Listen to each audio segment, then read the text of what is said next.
Hey everyone, welcome back and thanks for tuning in with me. I created this little slideshow to give you some informative tips and tricks and beauty hacks that we all need.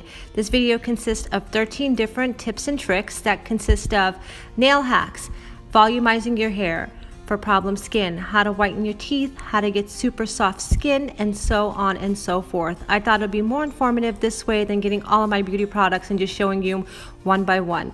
So if you're ready, grab your pen and paper, take some notes, and let's just get right into it.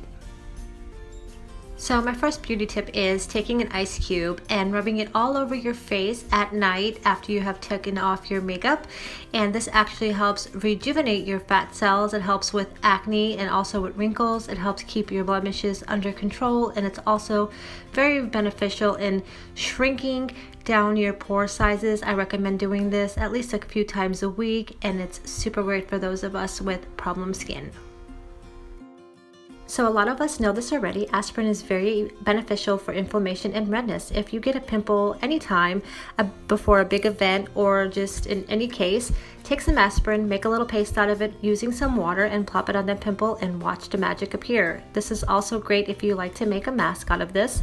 Just use some more aspirin and water and make a paste and apply it all over to your face. This is not recommended for anyone who is allergic to aspirin, so do not try it if you are.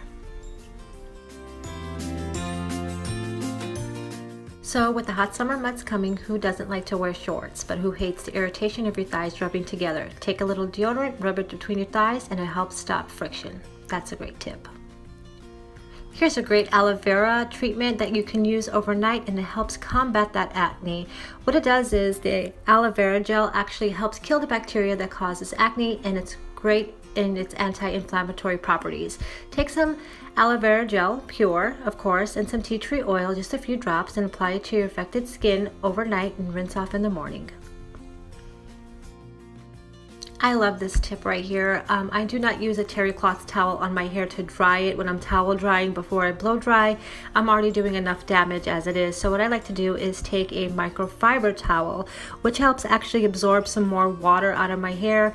Plus it's less harsh. It doesn't actually tear your hair up like a terry cloth towel will. Or you can just use, just a big t-shirt to actually dry your hair. It's more beneficial that way, and it saves a lot of damage.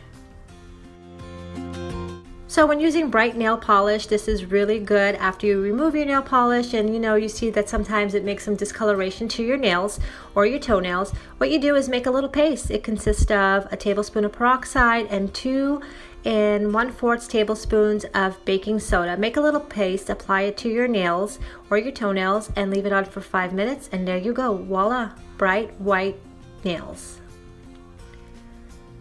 This is a little sugar scrub that I love using right before I shave. What you do is make a sugar scrub that consists of olive oil and sugar. Make it to the consistency of your liking. What you do is take a shower and shave. Shave your legs, and after you're done shaving, take the sugar scrub that you have just made and scrub your legs. What this does is helps remove any dead skin which is causing you to have any ingrown hairs. And after you're done doing that, scrub away and then reshave again. You'll notice a major difference in the texture and how nice and silky and smooth your legs are, especially getting rid of those ingrowns. Who hates those?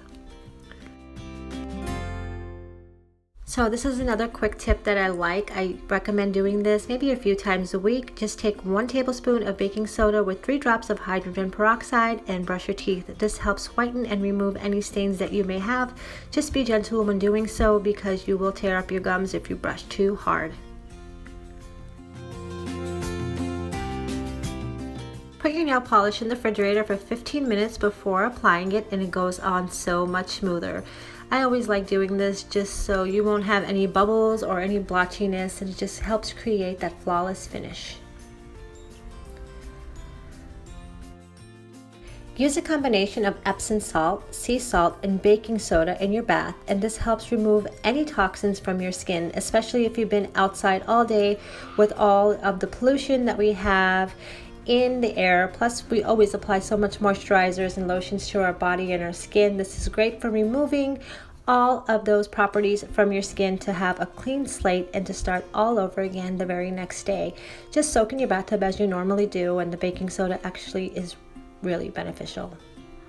So another great tip is using baby oil instead of shaving cream next time you're in the shower. This actually helps you get a softer, smoother canvas. Also, it helps get you a closer shave. Just be very careful when you're in the shower using any types of oils, especially when you're bathing or taking a shower. Nobody wants to be falling in there. And keep that in mind as well if you're going to be making the sugar scrub. Just be careful when you are using any types of oils. I can't stress that out enough. So we all love using a flat iron, who doesn't? And we all love pin straight hair. But we also need some kind of volume at a root. What I highly recommend, and a great tip, is blow drying your hair upside down before you flat iron. And then what you do is take your flat iron when you're using it and flat iron your hair straight up to the ceiling, getting closest to the root as possible. Just be careful not to leave it on the root too long, and this will help you achieve some volume at your roots and also giving you that pin straight hair that we all long for. So with sandal season right around the corner, who wants to be walking around with dry heels and calluses and dry skin? I really like doing this. You mix 1/4 cup of Listerine, any kind that you like, but the blue one is the best.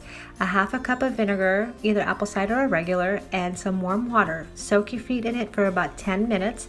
After you're done soaking your feet, get a pumice stone or one of those stones that we use when we get a pedicure and scrub off all of the dead skin. This actually softens your heels, helps remove calluses, and you can do this as many times as a week as you like. It's really great and beneficial. And then apply some of your favorite moisturizing cream and voila, perfect, beautiful, sandal ready feet. Thanks for watching, and please be sure to comment, like, and subscribe.